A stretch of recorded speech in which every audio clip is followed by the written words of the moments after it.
So we are at the top of the hour. So welcome everyone to the March Liquibase Community Meetup.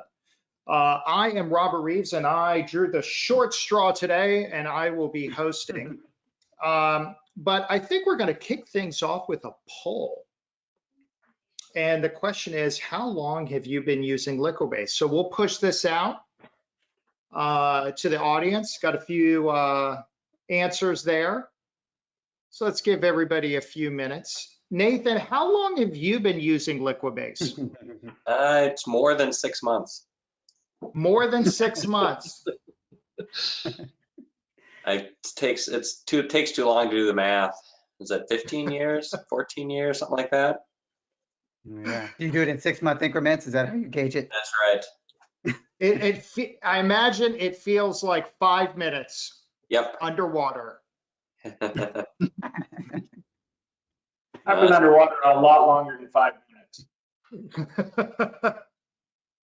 That's right. And here are the results, and I'm going to blow this up, and it looks like, we've got looks like we have a little spike there. Let me pop this out so I can get a better view of this.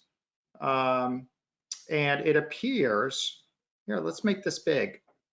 Having difficulty making this big. Less than 3 months, what is that, 20%? 20% less than 6, 50% more than 6, and 30% not using it yet. Okay, Yeah. well, Right, I that's imagine. Go ahead, Mario, I'm sorry. Well, that's interesting that a third have not used it yet. So I think, I think Blaine will be right on cue for why they can start using it. Well, absolutely. Well, let's go ahead and talk about some cool stuff. So we got some housekeeping stuff. Is the webcam on? Does everybody see the cool t-shirt I'm wearing? So if you ask a question during this meetup, we'll send you a t-shirt. And we're also going to choose 3 random attendees as well. So if you want a t-shirt, you should ask a question, or you can just, roll the dice and see if you're one of the 3 that's selected. I think you got better odds if you ask a question. And that means that we've got questions open. So go ahead, use the widget, at least it's on my right. And you can go ahead and ask questions there, especially if you're just getting started. This is the right place to ask questions to help you get over the hump. So we're gonna, we've got a little agenda. We're gonna blaze through some stuff here. We're gonna talk about who is on this, the meetup today. We're gonna have a product update. We're gonna talk about, and that's from Mario. Steve is gonna talk about what's going on in the community, and our special guest, Blaine Carter from Oracle, is going to show a demo of Liquibase working with Oracle Database in OCI, in Oracle Cloud, and that's pretty dope. And we're going to blaze through all this stuff so we have time for questions and hopefully answers. So here are the folks that are speaking today. So Nathan, you want to say hi? Hi. Hi. So Nathan is the project founder, benevolent dictator for life of Liquibase. This is all his fault. Steve Doney is our community manager. Say hello, Steve. Hello, everyone. And I am Robert. Nobody cares about the CTO. And we've got Mario as well, product manager. Everybody, Say hello, I'm Mario. product manager. Hey, everybody. And so if you want to talk smack to us on Twitter, there are the handles. But we also have our special guest, Blaine Carter. He is a Oracle developer advocate for open source. He lives in Utah, loves earthquakes, and there is his Twitter handle. So you can talk smack to him as well. He loves it, very active. Blaine, say hello. Howdy, howdy. I'm down here in the middle of Utah and the end of the fiber line, basically. We had a nice 5.7 earthquake yesterday. It's fun being in the basement when the earthquake goes off and whee! We can all pretend. Star Trek. That's right. So Mario, do you want to go ahead and talk about a product update? Yeah, so there's some very exciting news, which is Liquibase 4.0. So for those who have followed us in social or maybe been to previous meetups, we have been engaged in an effort which we call making master master again, which is to say the master branch is not where we have been releasing from for a while and for a lot of reasons. But there has been a tremendous amount of effort, Nathan leading that charge, to integrate community changes, some of which might be, I don't know, 2 years old. Some might be a little bit older than that, but a lot of them are newer than that. They have not been able to be released out to the public. And why this matters is that we know that there is a tremendous amount of value and a tremendous amount of effort and a tremendous amount of skill out there in the world that we have not been able to take advantage of and that the developers have not been able to take advantage of. So this is the effort to resolve that. The way we would do that, we've been putting this effort into merging our branch and the MAP branch. We have been doing a lot of testing to make sure that it is in a releasable state. That state we are going to call a beta test. So the way a beta test works is that we are counting on the community to help us locate issues. We're doing our best to find the ones that will be blockers, but we can't find everything. There are so many permutations. It's just what's awesome and daunting is the wildly diverse setups of the way people use Liquibase. We just don't have all those in kind of inside our building. So we're no longer inside our building. Nathan, for a moment, do you want to mention some of the major changes that people can be on the lookout for? Yeah, sure. So besides, the variety of bug fixes, which are, oftentimes, specific to different databases, the kind of bigger sort of code level changes we've been working on is we're cleaning up and changing how the sort of class loading and file finding stuff works. The old version of sort of the 3.x versions of Liquibase, it's been around for a long time and sort of predates a lot of the sort of standard Java, sort of plug-in class loading stuff. And so I had to implement a lot of that myself, and that's sort of come along, as Java's added that in. And so now we're shifting over to using just kind of that standard service locator stuff in Java. So that should avoid a lot of bugs that have kind of plagued us for a lot of years. Also making some improvements to the logging system so that we can kind of standardize that and get that to work a lot better. And then yes, the kind of bugs are the last big chunk in there. Yeah, okay, so that's good. And so what this means, is that we will be able to take community bugs, issues, and pull requests in a much more transparent way, number one, and in a much more effective way. So we are devoting some of the internal resources to processing bugs. And when we get to Community Corner, Doni will give an update about how physically that happens and how to do that. The last other bit that will come out is that beta will be in a couple of phases because that's how beta works. And there will be a fairly significant amount of effort around extensions. So there's internal extensions, which we are going to manage and make compatible. And then there will be another way for extensions that are sort of in the third party. Nathan, do you want to talk for a moment about the compatibility layer and those things to look for? Yeah, sure. So yes, part of the reason we're going to that 4.0 versioning is kind of a semantic versioning changes where, these, some of these changes around, like the logging and the service locating stuff is going to be breaking some of the third-party extensions that might be out there. And so that's why, we're going to that 4.0 version. And so as part of that, if we, the extensions we have, extensions that are out there, will to some degree need to be updated to work with this new code.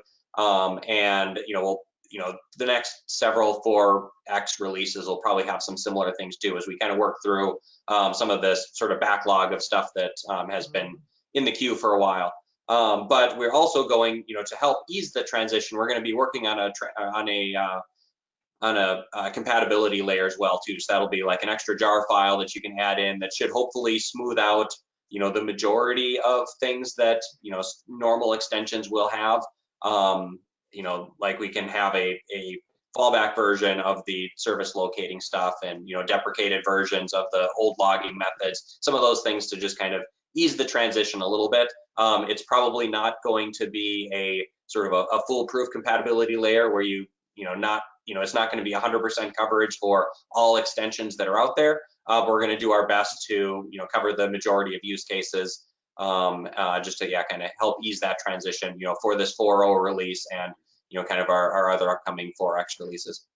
And that's a perfect segue into why we need to do a beta test. And there's a question which sort of extends on that. Matthias M says, will the 4.0 update include bug fixes and improvements to the Oracle extensions?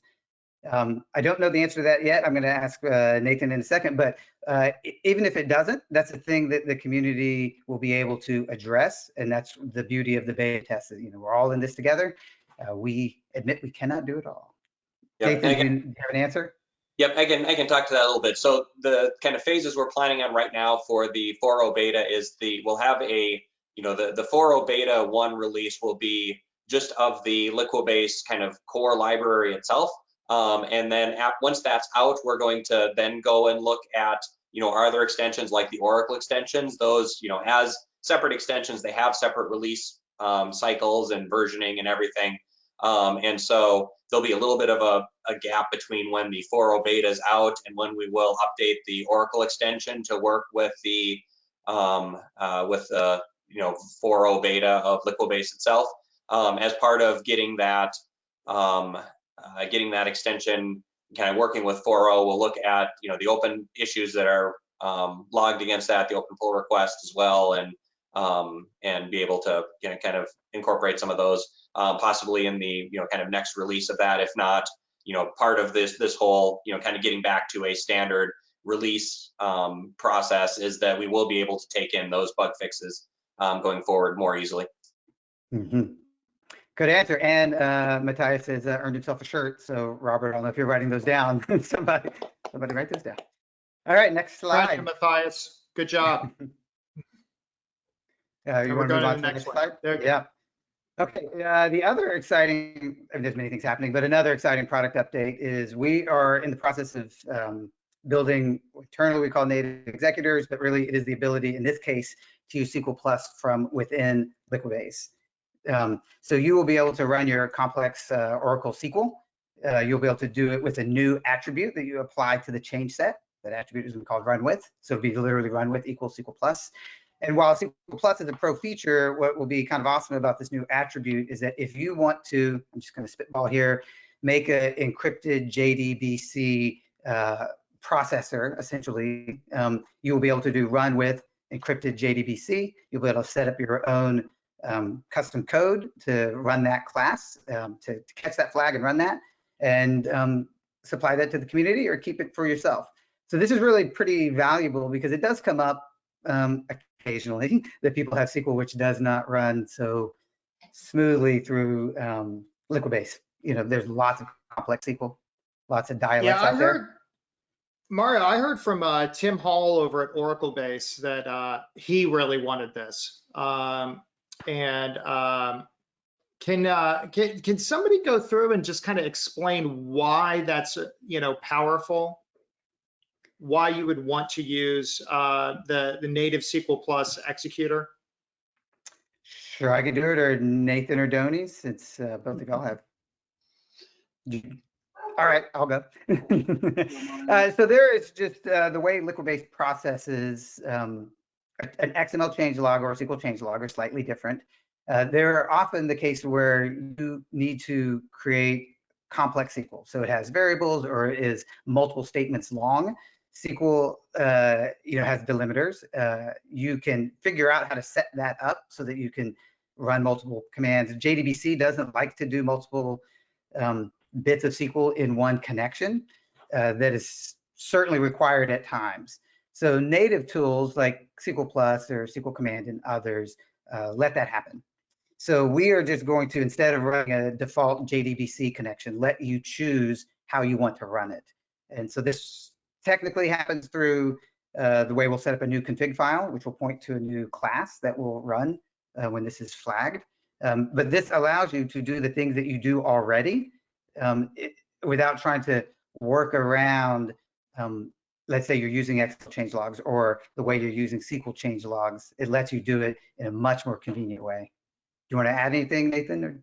Yeah, I was going to say probably especially for people that are adding Liquibase to an existing product where they've had a very SQL Plus heavy process where they're relying on a lot of the logic that's built into SQL Plus but not into the database. they'll be able to kind of plug that more easily into their project or into Liquibase. All right, I see that someone else has earned him a shirt. Robert, do you want to take that question? Oh, I'm going to save that to the end. Normal wanted to know about basically Liquibase Pro Datical, and we'll save that for the end. Okay, great. Sounds good. But we got you, Normal. We got you. Okay, that's it. Mario, you good? You want to move on to Steve?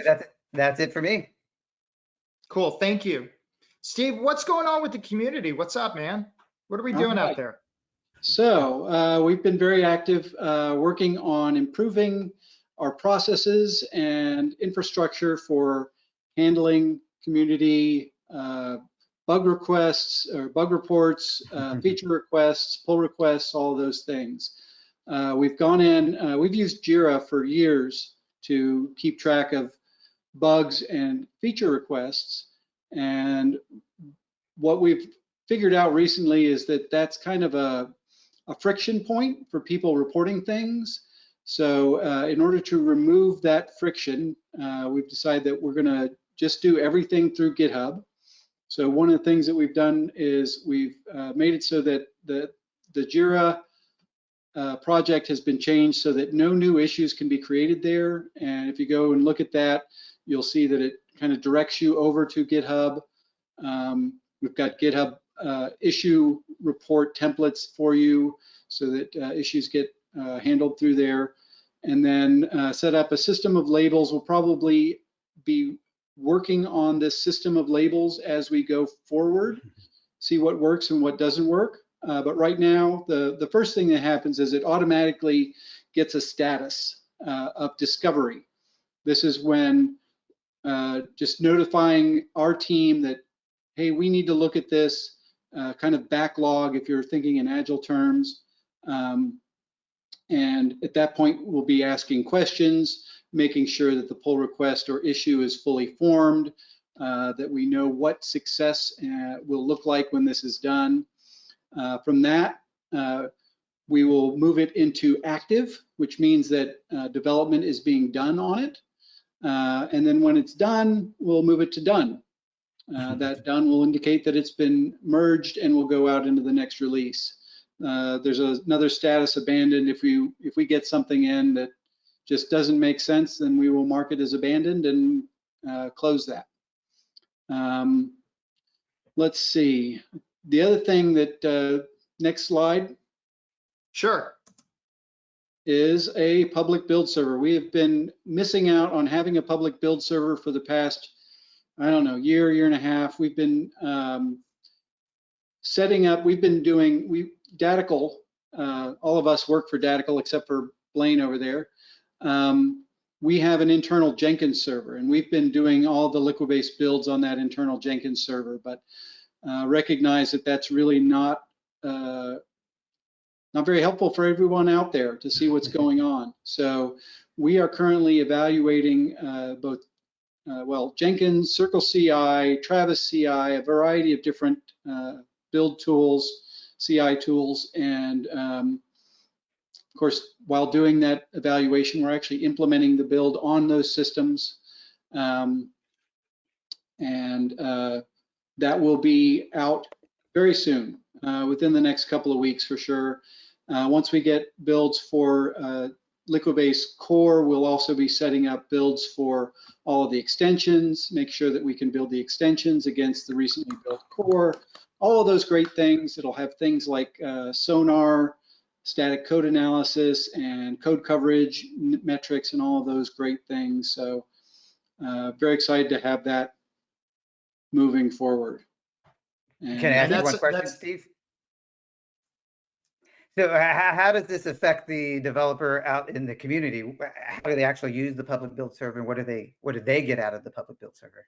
Well, the nice thing will be one of the key requirements that we have as we're doing this evaluation is it a system that will automatically build when somebody submits a pull request. So when somebody submits a pull request to either Liquibase Core or to an extension, we'll automatically pick that up and build it and run a full set of tests. I see a question coming in, some type of integration test to test different databases.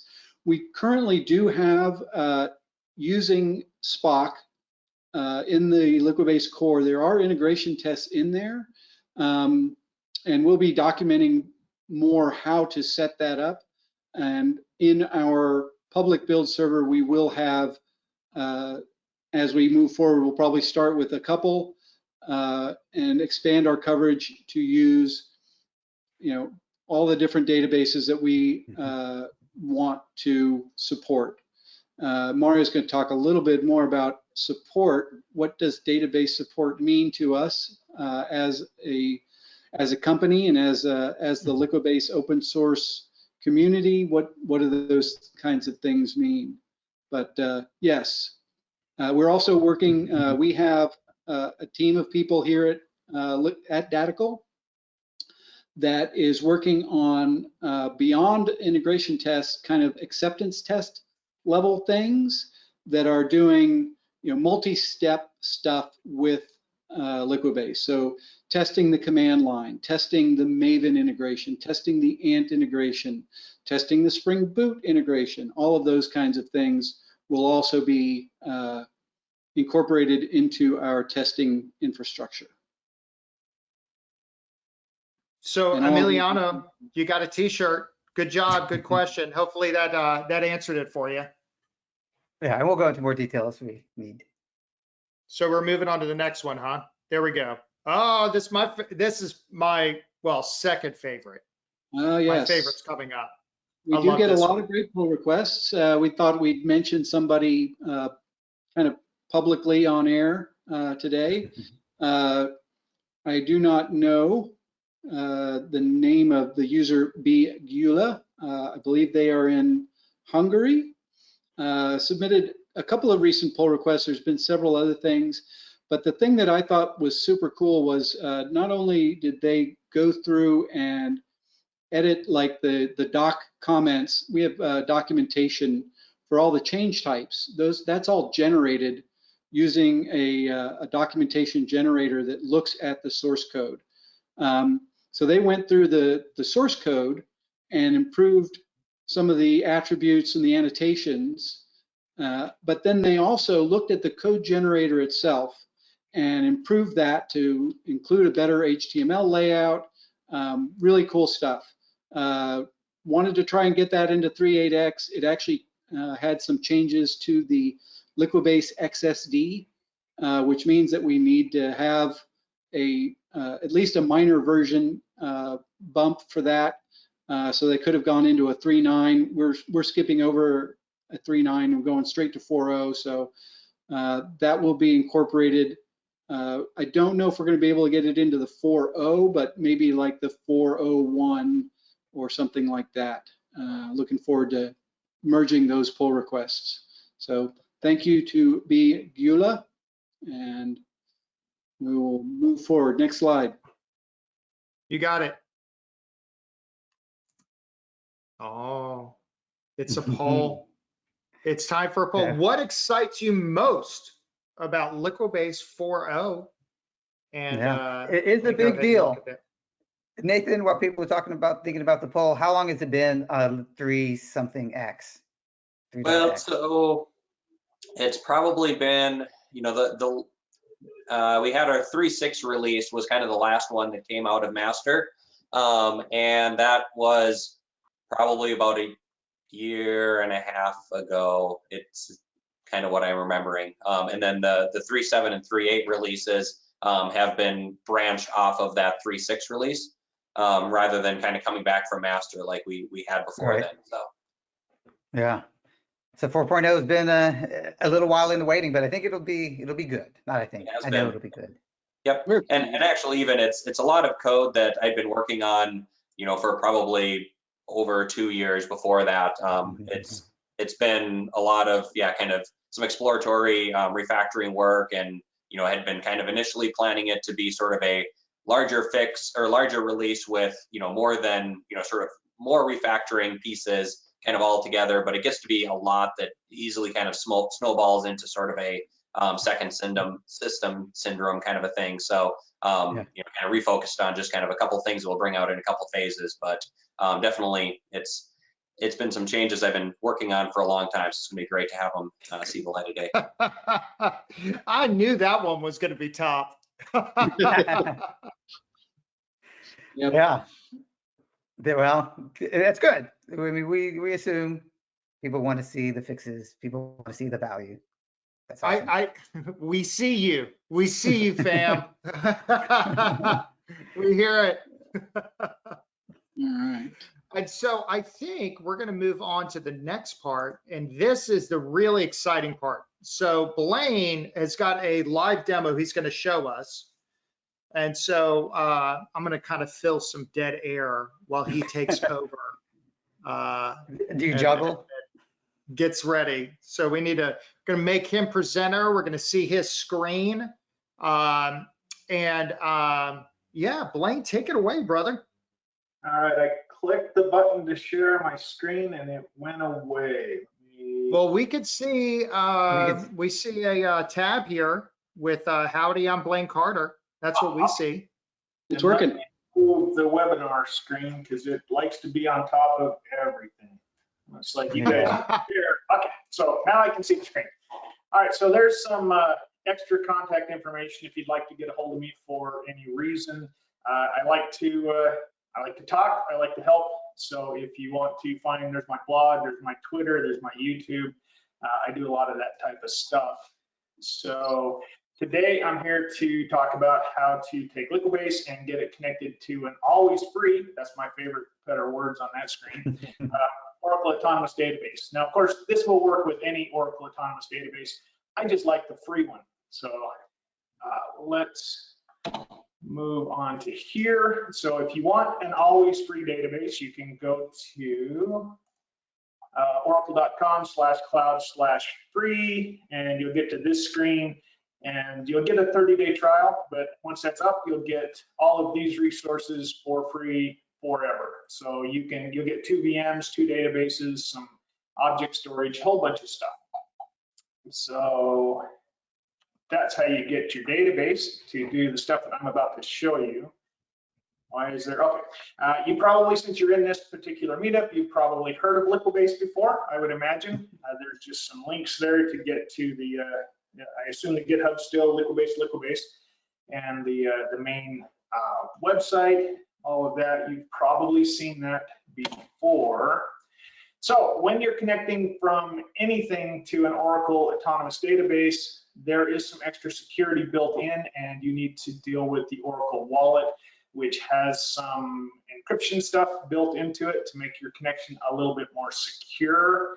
And the way that you get the wallet is if you go to, this is what your cloud account would look like once you're signed in.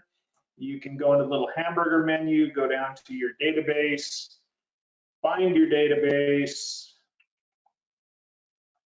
Come on, I'm on Fiverr. This should be faster than that. It's everybody else. Oh, session expired. I guess I should have logged in again. Let me refresh. All right. Nothing too secretive there. I'm waiting as fast as I can. Yeah, we know about COVID. I can close that. See, that's a great thing about live demos. It's the transparency. Oh, I love live demos. I tend to work best under pressure. So if everything goes down other than the internet, then you get to see me dance. But once you find the particular database, and this is the database I'll be using today, you can go into the database details, click on this DB connection button. Down here, you'll see the TNS names that you get with the wallet when you download it. Here's the wallet. You click download. This will be a password for the zip file, not for your database. It's going to download a zip file. So you enter that in, you download it. Of course, I've already done that. And then once you have the wallet, even back to my slides. There are a couple different ways to connect, and I'll just show you the slides on this real quick so I don't take up too much time. But the old way that I've always done it up till now is I create this environment variable called Java Ops, and in there you'll need to set these values, and the slides will be available for download, so you don't have to take a screenshot or memorize any of this. But I like to also create one called Oracle Wallet. You can name yours whatever you like. That name's not important. And that just tells me where that zip file is that I just downloaded. And then when I create this environment variable, you'll see that I put this to the location of the wallet. And then these two, I use the wallet directory and point to, oh, by the way, you have to extract the zip file in there. Missed that step. So you point these two values here to the trust store and the key store. And then these two passwords, these are the passwords for the wallet zip file that you downloaded. This is not your database password. So you set all this stuff up, and then when you go to run Liquibase, if you do it the really hard way, you can do java-jar, pass in that environment variable, and then just run it if you're running full command line like you normally would. Or if you're using the, as you should be, if you put Liquibase in your path and you're using either the shell script or the batch file, awesomely enough, they will both look for this environment variable for you, so you don't have to enter that in once you've set it, and you can just do Liquibase update like you normally would. And so that looks like this. So we get in the right directory. And this right here, I just wrote a little SQL script, and I'm going to use SQL CL to double check that I can actually get to my database, because if I can't get to it through here, then it's not Liquibase's fault if I break the next step. So this runs fairly quickly when I'm not live, so we'll see how fast it runs when I am live. There we go, we're into SQL CL. The first thing you have to do when you get into SQL CL is set your wallet location, which is what happened in that step right there. And then I will run or connect as my user. And then I ran a little query against the database, just select this string from dual. So yes, it worked, I'm connected to my database. And so then I will go into the old way directory.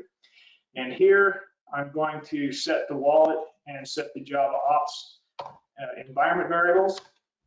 And so once I've set those two variables, I can just run Liquibase, which is in my path, with an update SQL command.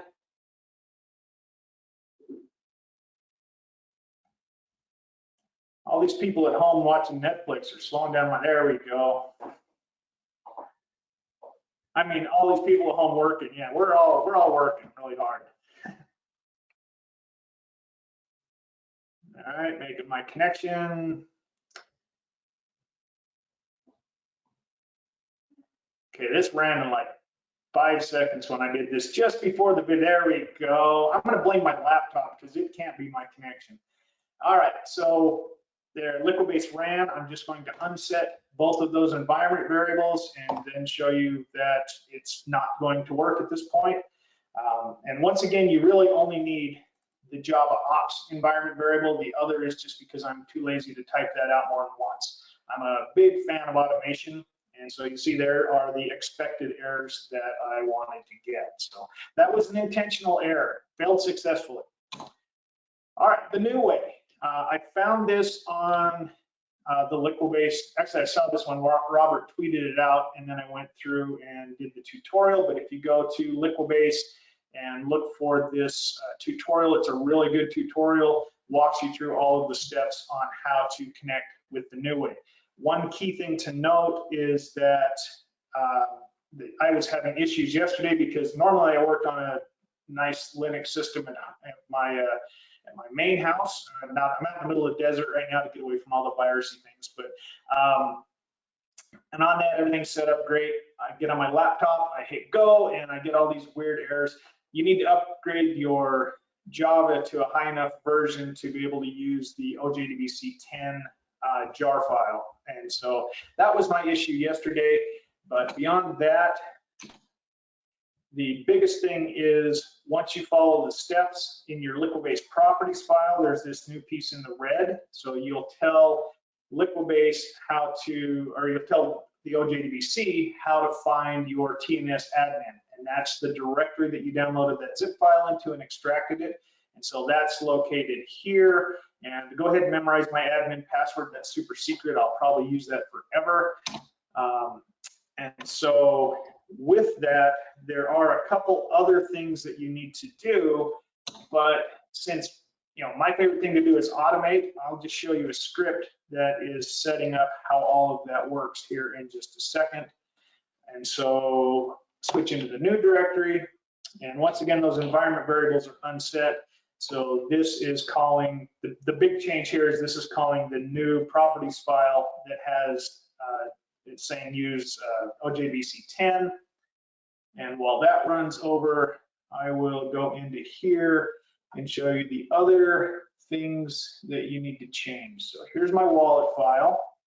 And in the wallet file, you'll find this OJDBC properties file that when you get it, it looks like this. And these four are, oh, wrong button. Let's go here. Put the fingers, oh, I'm doing it all. Okay. So normally I'm on Windows now, and apparently my hotkeys for Linux don't work on Windows. These four would be commented out. So pretend those are commented out, and that all looked really cool. So the thing you need to do is find this OJDB properties file, comment out this line, uncomment these three, and set your password. So that's what you need to do after you downloaded the wallet. You can see here that that worked. But speaking of automate, I don't like to do things. If I have to do things once, that's usually too many times. So I like to automate. And here you'll see for this presentation, I don't like to leave things up to chance. So I wrote this little shell script to set up the presentation. So if I run the shell script, everything's ready to go. So the first thing I need to do is make sure that my database exists. So I'm using the Oracle command line interface, the OCI CLI. And if you're looking for how to set that up, if you go to my learncodeshare.net or my YouTube channel, I have a recent post and a video up that shows you how to get that configured. Once it's configured, I can go in here and grab my demo compartment. I like to keep things compartmentalized so that I don't break my own stuff as often as I don't need to. So I grab the compartment. With that compartment, I go get my demos database, and I get the ID for that. Down here's a little cleanup function that deletes everything when I'm done. Here is that little SQL script that I ran, and I'm generating the SQL script in the code because I do this from different machines.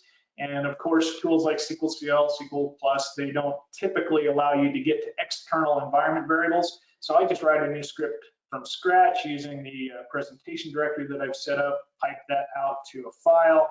I go in and make the wallet directory, switch into the wallet directory. Now here's the really cool thing. If you're automating this stuff and you want to put this in your CI/CD pipeline and you have the database ID that you're using, with this command line, the CLI command right here, I can connect to my Oracle database in the cloud and pull down that wallet file. You don't have to go do that through the web page. Clicking buttons is no fun. Automating stuff in scripts is a lot of fun.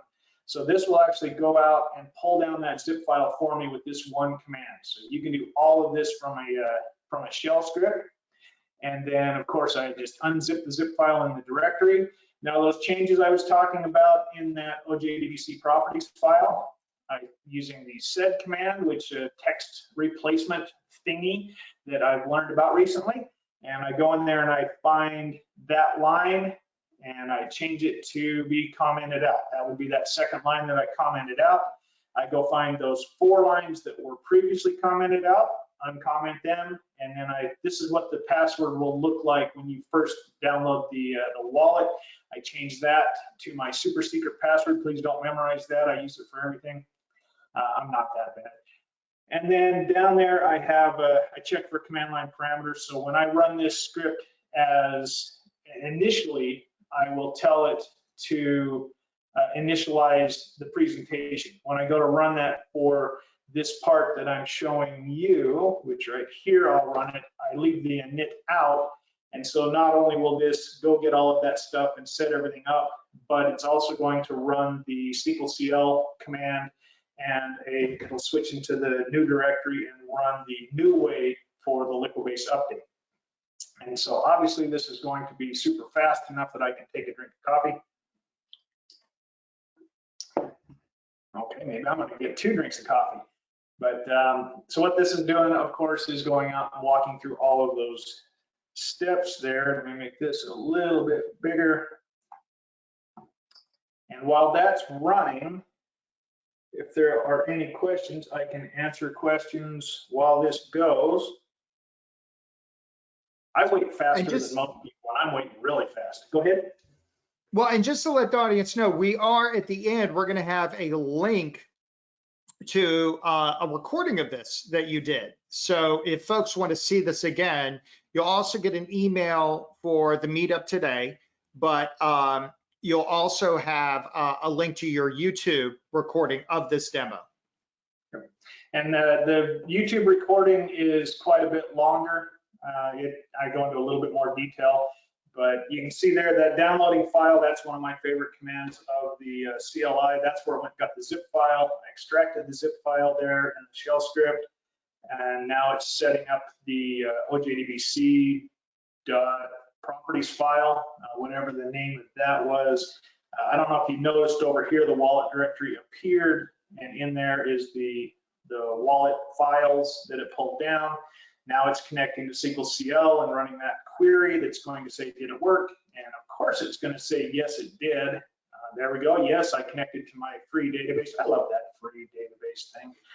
I'm not a salesperson, so anytime there's something free, I focus on the free.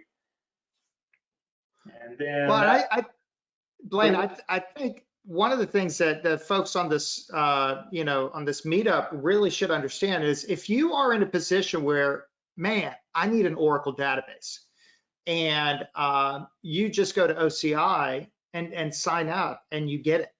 And it's Oracle in its idealized platonic form. Don't have to pay for it, secure, and you just set it up and you could start using it. well, and right here, you'll see we even put this tag. This is always free eligible. You get 2 of these, you get 2 databases, and these are limited, I think, to 20 gigs. But if you're doing something, say CI/CD, and you need a database to test against, you can run code similar to, so these commands up here where I'm just getting the database ID. Normally I would put this in an if statement.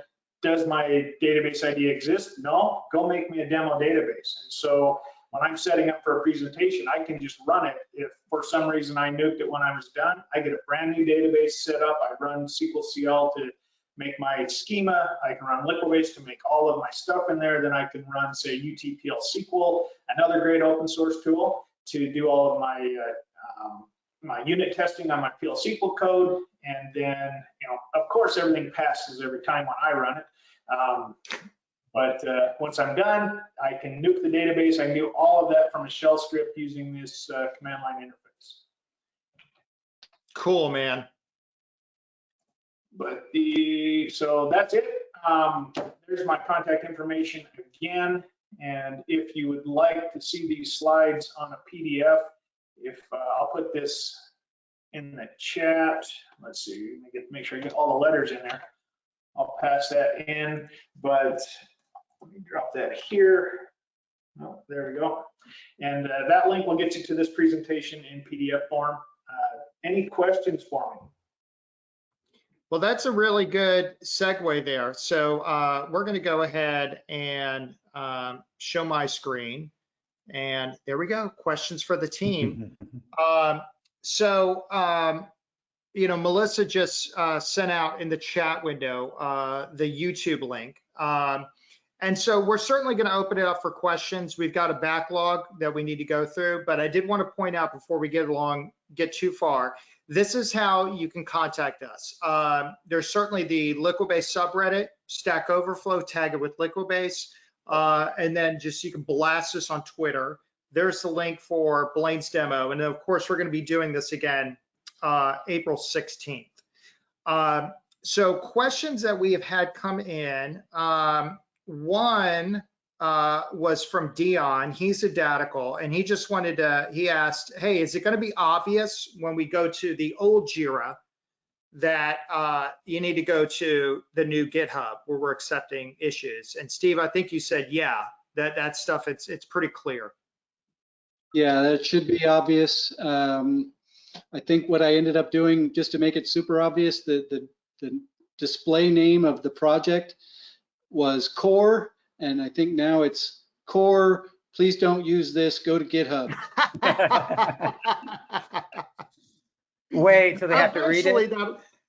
Eventually it'll be shut down. Well, we want to keep it available so that people can comment on it. One of the things that I didn't mention earlier is that we do have a fair number of open issues, unresolved issues in that Liquibase Jira that have not been migrated into GitHub issues yet. And so one of the things we're going to be doing is asking the community to go through and comment on open issues that haven't been looked at. And if it's something that we should look at, comment that we should look at it. If it's something that looks like we, is out of date, could be resolved as will not do or, no longer valid. Anyway, so comments are still welcome. You can vote, do things like that, but yeah, can't create any new issues. You're adding a new one, go to the other place. But we're the team is managing that. We're paying attention to the old Jira stuff as we go through this transition period. We got another question that came in about Snowflake, saying that Snowflake database was supported by the community in Liquibase. Any plans? And we certainly do. So one of the things that Steve has been carrying a lot of water for this idea of building infrastructure so that we can partner with platform vendors to add that stuff. And so what I've got here on the screen is the beginnings of that. Our hope is to eventually have a very transparent and open partnership with these database vendors to bring that in. We're building a process and we're going to start pick a few candidates to partner with them. If there are folks that are on this presentation that work at one of those folks, those database vendors, reach out to us, community@liquibase.org, and let's start this conversation on how we can make certain that Liquibase supports your platform the best way it can. But to answer the question specifically, yes, Snowflake is supported by the community, and we're hoping to bring that into Datical. Certainly, adding these database platforms is that's a really high priority for you. It's certainly one of mine. And that's kind of what CTOs do, pay attention to those things. And so if it's not happening fast enough, if you have something that you want us to focus on, blow me up on Twitter, all right? Slide in those DMs, let me know. And certainly you could do the same thing with Mario, and we're on it. This is how things happen in open source. The community talks, we listen. Can I add it for a second there? Oh, please. Of course you can. So just so people know, we have started putting a considerable amount of effort into creating automated tests for MySQL with a likely obvious extension to MariaDB. That is our #1 request out from the surveys and from when we look at various ways people reach out to us on social. So it is fair to say that Liquibase works with MySQL, but we don't really test against it. So we are now building a bunch of tools to test against it. And Nathan, if I could bug you for a second, do you think there is anything in Liquibase that would not work on MySQL? Nothing in the sort of community level of Liquibase. Some of the pro functionality that we've added around snapshotting stored logic doesn't yet work with MySQL, but everything else, as far as I know, works just fine. Yep. So that's we've been doing testing on it. It's just not as automated and all of the time like it is on some of the other platforms. Yeah, true. We had another question. Are you guys good on that topic? Yeah. Okay. We had another question. This is from Nermal, and Nermal gets a t-shirt, talking about Liquibase, Liquibase Pro, and Datical. All right, so he said, we're starting to do database deployments using Liquibase community version. Good job. We have Oracle 12c, Postgres, Mongo, etc. As far as our applications are concerned, we're not sure which one to use going forward. Liquibase Community, Pro, Datical, how do we decide? Could we please suggest? All right. Use community to get started. There is going to come a day, though, where you might need support. You might need added functionality, whether it is support for objects that are not in Liquibase Community, that are in Liquibase Pro, stored logic extensions, like Nathan was talking about. Or eventually you're going to need things like a rules engine to enforce standards and best practices with databases. So that's Datical. So there's a rules engine that can enforce things like a naming convention. Tables start with T underscore. You might need the ability to do a forecast, which is show you the changes in a report, but don't actually make them. You might need a deployment monitoring console. You might need a web console to show the status and previous reports of changes. Again, Datical. So, this is a, I don't want to say it's a capability maturity model because we don't do those anymore, but it is a continuum. And so, much like any other good 12-step program, the first step is recognizing you have a problem and you need to automate. And when we were doing the prep for this, we had asked Blaine, when's the best time to bring in Liquibase? And what was your answer? Right now, at the very beginning. The sooner you start with it, the easier it's going to be because you don't have to transition. Yes.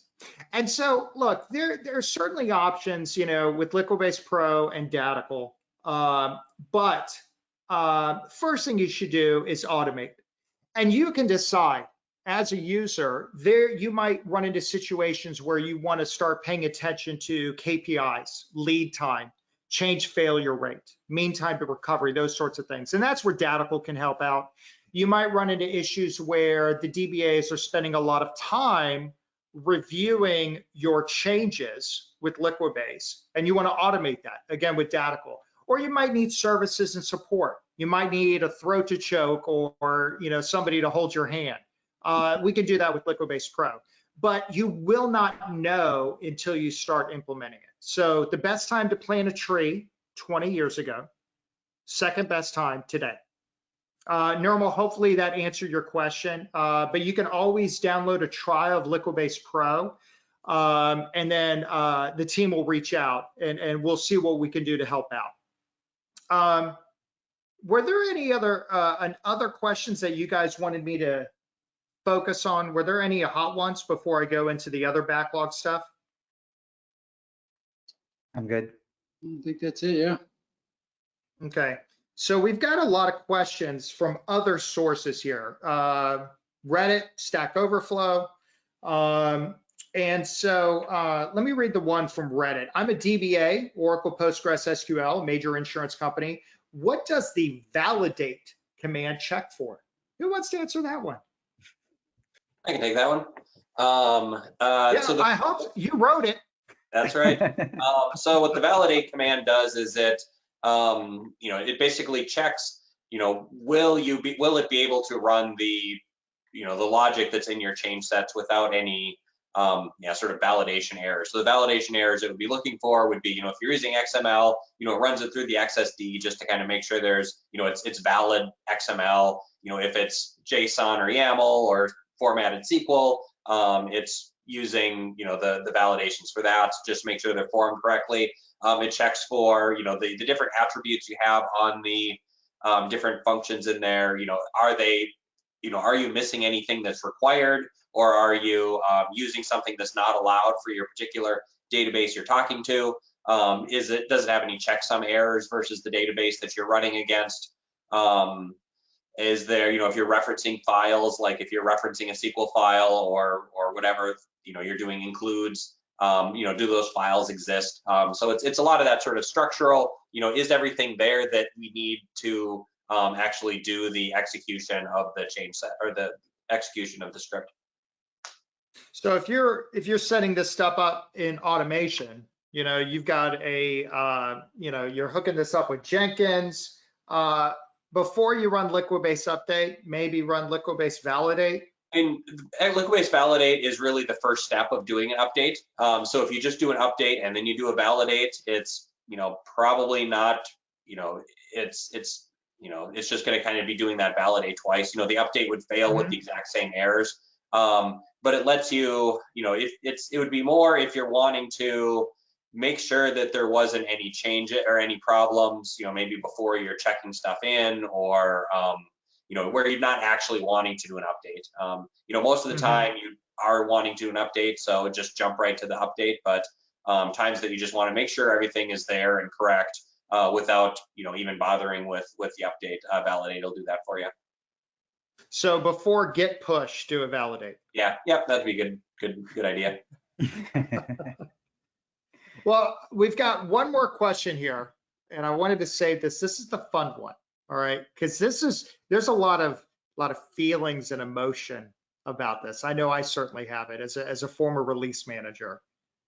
And here's the question: how can I suppress database changelog lock table creation? All right. I'm getting angry just thinking about it. Donnie has feelings. Go ahead, Dan. Sure. So the first thing I'm going to say is, why do you want to do that? You probably don't want to do that. That's there for a reason.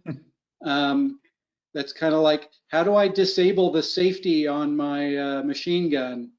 No, don't do that. It's there for a reason.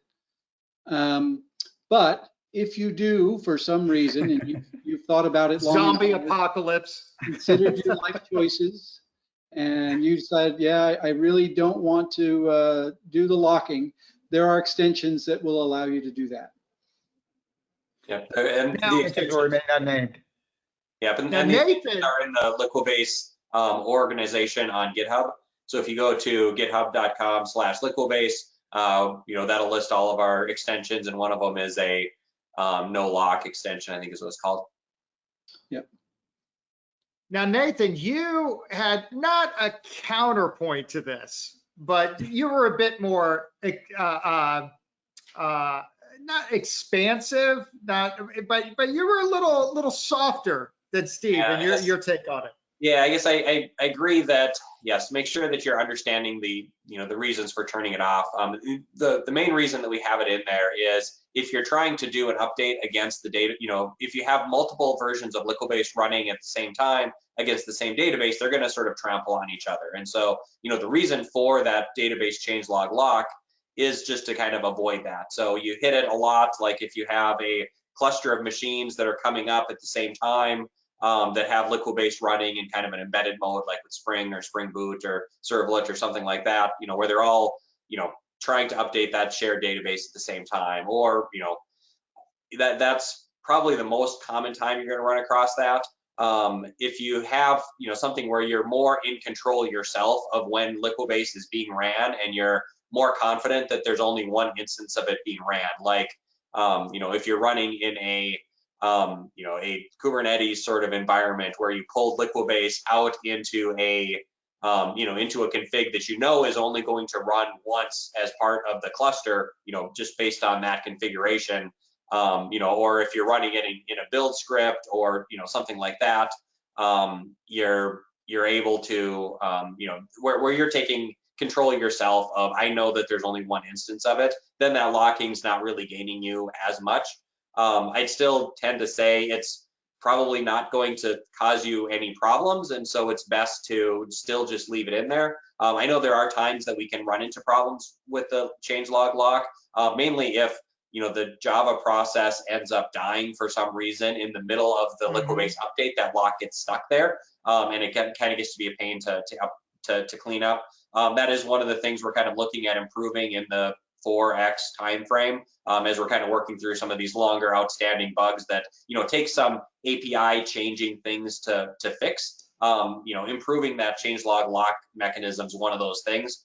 Until we get to that, yeah, there's times you might want to avoid it if you know that you're not going to be in a case that multiple things are updating. But I'd still say, yeah, the best course is just to leave it in and not worry about it. But yeah, where I heard complaints about that was from folks using Spring Boot. They've got a lot of microservices, and that's exactly what they said. They said during Java startup process, the update's happening, but the Java process dies and crashes, and it leaves that lock. And for their automation, it caused problems. Frankly, I think you should, if you're pushing to, okay, fine, dev test, great, run it in there. But I really believe that if you've got production running with a bunch of Spring Boot microservices, whatever, containers, you really should run Liquibase first before you roll out the microservices. I think that you should update the database first prior to rolling out the new apps. That's the release manager in me, but I do understand developer convenience, and those two, you got to weigh them against each other. Yeah, but then there's definitely some advantages to just kind of automatically doing it as part of the deployment. Where you run into problems on the microservices side tends to be that you're running in an environment that if your site, your server isn't up and going within like a minute, it automatically kills it under the assumption that it's having some problems. And database updates can sometimes take more than a minute to run. So probably the better route around that would be, if you're wanting that sort of automated update, find a way to work better with the tooling that you have, like move your database update into an init container. It can still use that, the lock then, but it's not going to have the same rules around automatically killing the process within a minute. They'll usually be sort of init container, init setup sort of stuff that if you move Liquibase into there rather than as part of your standard application server startup, you can avoid a lot of those issues. Okay, cool. Without the extreme version of let's just not use the lock table. All right. Well, were we going to, there we go. So we've got updated random winners. Daryl, Deborah, Miranda, congratulations. Miranda. I think probably Miranda. Miranda. Okay. Oh, we dropped a D there. Sorry. And thank you, Ben. Ben did the correction on it. So the folks that answered questions, except for Dion, he could just go get a t-shirt. So you ask a question, all those folks, Melissa's going to hook you up. And then Daryl, Deborah, and Miranda, thank you so much. I appreciate it. We're proud of you. And that's a wrap. Blaine, thank you so much for joining us from the deserts of Utah. We do appreciate it. I appreciate you having me on. Thanks. Anytime, man. Anytime. Y'all need to go get that free database. Go get it. As well, it's free. Always free. All right. Well, hey, that's a wrap, guys. We'll see you later. Thank you so much. See you next month. Yeah. Yeah. Hi, everyone.